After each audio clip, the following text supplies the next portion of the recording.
memang Kepres nomor 12 tahun 2020 ini sudah menyatakan bahwa COVID-19 ini merupakan bencana non alam dan sebagai bencana nasional.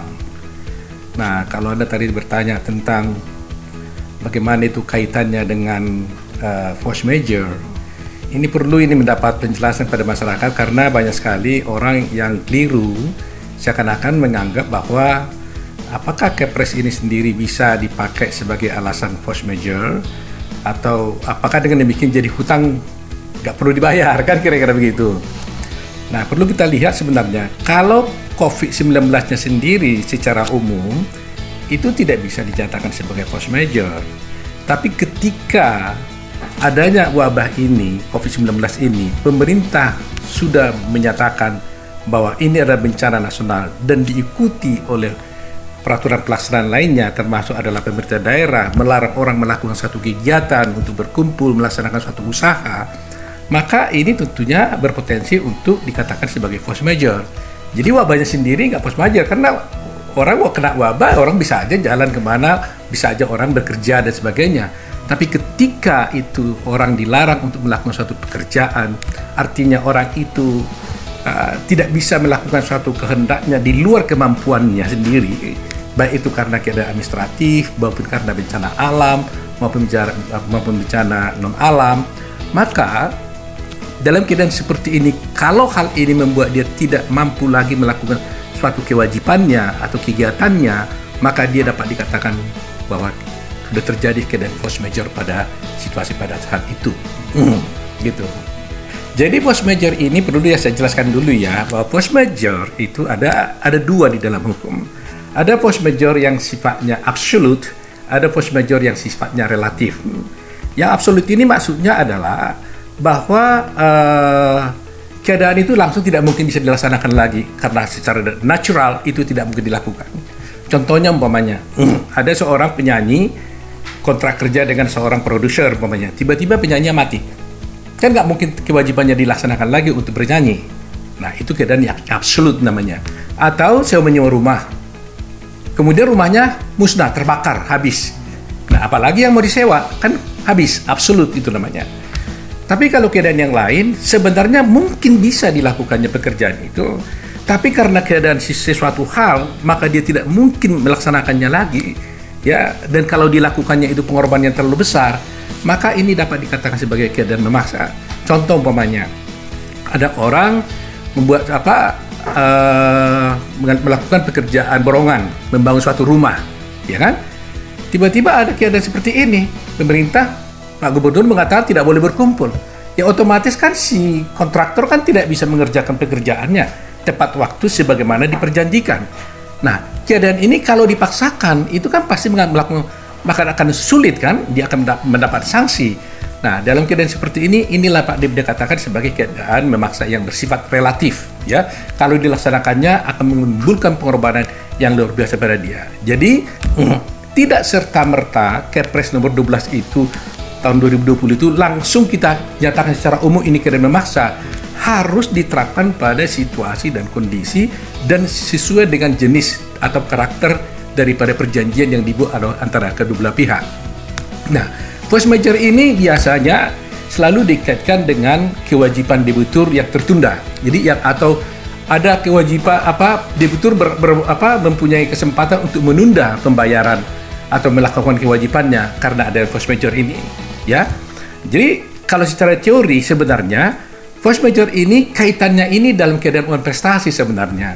Artinya begini, saya berjanji pada seseorang untuk saya sebagai debitur pinjam uang kepada seseorang, saya harus membayar utangnya.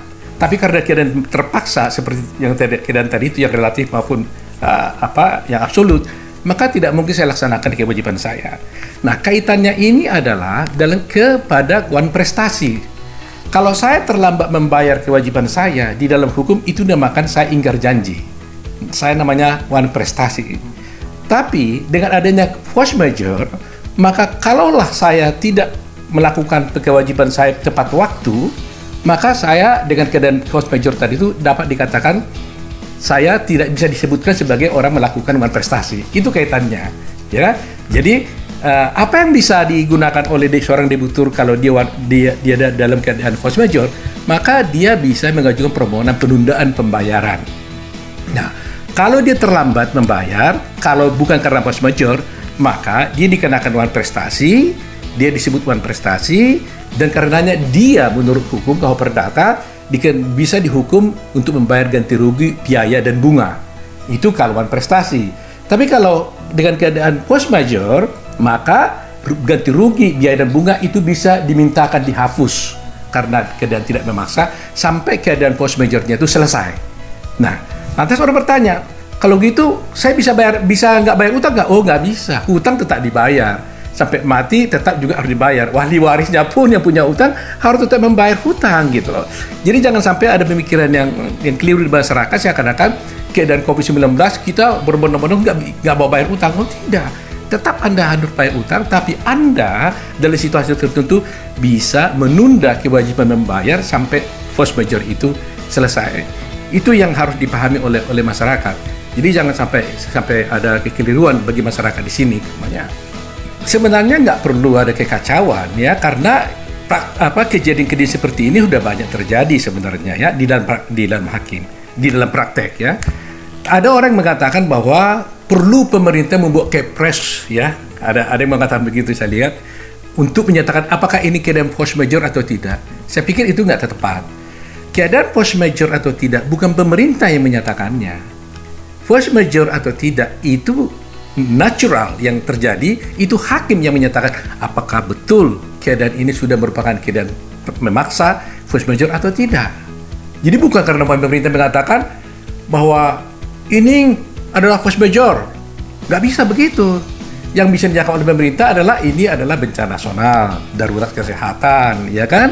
Nah, ini namanya bencana non alam, ya kan? Karena alam kan gunung meletus, kalau ini kan wabah non alam namanya gitu loh. Jadi tidak bisa pemerintah menyatakan itu, tapi keadaan itu sendiri. Nah, di dalam praktek hukum banyak sekali kejadian-kejadian sekarang yang berkembang. Umpamanya, apakah keputusan administratif dari pemerintah itu dapat dikatakan suatu menjadi force majeure atau tidak? Ada satu kasus mengatakan bahwa kalau tiba-tiba saya mau impor barang saya berjanji pada orang untuk menjual barang. Kemudian barang ini adalah barang impor. Tiba-tiba pemerintah melarang bahwa barang itu tidak bisa diimpor lagi ke Indonesia. Lantas saya gagal untuk menjual barang itu. Apakah ini force majeure atau tidak? Ini di dalam praktik hukum banyak sekali dibicarakan. Di jurisprudensi Mahkamah Agung juga ada gitu. Jadi sebenarnya kalau mengenai soal force majeure atau tidak, itu nggak bisa secara umum diterapkan, harus dilihat kasusnya. Apakah betul bagi orang tersebut itu force majeure atau bagi orang lain juga bisa force majeure atau tidak? Karena nggak semua orang menggunakan itu, tergantung sifat perjanjiannya, jenis perjanjiannya, dan keadaan-keadaan dan subjek orang yang melakukan perjanjian. Nah, yang terakhir yang saya sampaikan adalah bahwa tidak hanya debitur yang bisa mengajukan hal force majeure, kreditur pun bisa melakukan hal yang force majeure. Kalau betul-betul kreditur menganggap bahwa keadaan itu membuat dia betul-betul keadaan memaksa. Contoh umpamanya, saya janji kepada Anda memberikan pinjaman uang. Ya, saya katakan kepada Anda, saya janji ya, nanti saya kasih tanggal bulan 5. Kemudian termin kedua saya bayar lagi, saya kasih lagi pinjamannya bulan 10 gitu kan. Ternyata terjadi force majeure juga bagi saya, yang tentunya harus saya buktikan. Maka bukan hanya si yang berutang mempunyai kewajiban untuk mempunyai hak untuk menyatakan force majeure, kreditur punya juga bisa mengatakan dia force majeure. Jadi jangan dikira bahwa ini hanya tuntutan daripada si debitur saja, dua belah pihak bisa. Artinya kesimpulannya adalah baik debitur maupun kreditur dengan adanya force majeure itu saling tidak menuntut satu sama lain terhadap yang hal tadi itu, umpamanya kerugian biaya, rugi dan bunga tadi itu. Tapi yang perlu diingat adalah force majeure tidak mengakibatkan orang tidak bayar utang, tapi dia bisa menuntut penundaan pembayaran atas kewajibannya apabila dia bisa buktikan dia adalah force majeure. Itu saja.